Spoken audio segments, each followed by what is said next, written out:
Paano kung magbisyo muna ako? Shabu, marijuana, sigarilyo sa gabi, alak sa umaga, sugal sa pagitan ng hinga. Paano kung sirain ko muna ang sarili bago ko hanapin ang Diyos?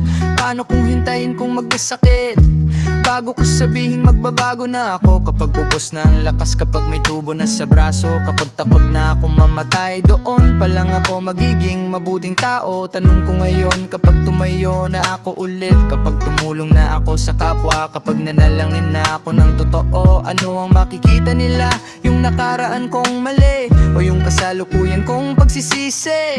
May mga taong ang mata nakapako sa dating ikaw. Kahit nagbago ka na, babalikan ka nila sa dating pagkadapa. Sasabihin nila magaling lang siya ngayon kasi may sakit.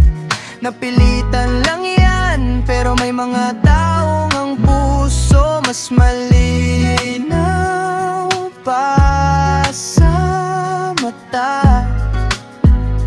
Makikita nila ang luha mo, yung tahimik mong laban, yung araw-araw mong pagpili na maging mabuti. Kahit mahirap, hindi mabubura ang nakaraan. Kahit anong dasal, kahit anong bait, may marka na ang kahapon. Pero tandaan mo ito, hindi rin nabubura ang pagbabago. Ang kasamaan minsan lang makita, pero ang kabutihan kailangang patunayan araw-araw.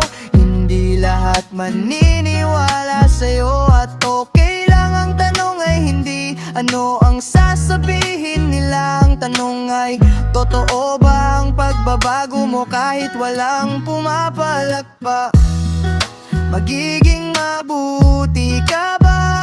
Kahit walang nanonood, kung oo, kahit husgahan ka ng mundo, may isang Diyos at isang konsensya na alam kung sino ka talaga ngayon. At minsan, iyon lang ang sapat.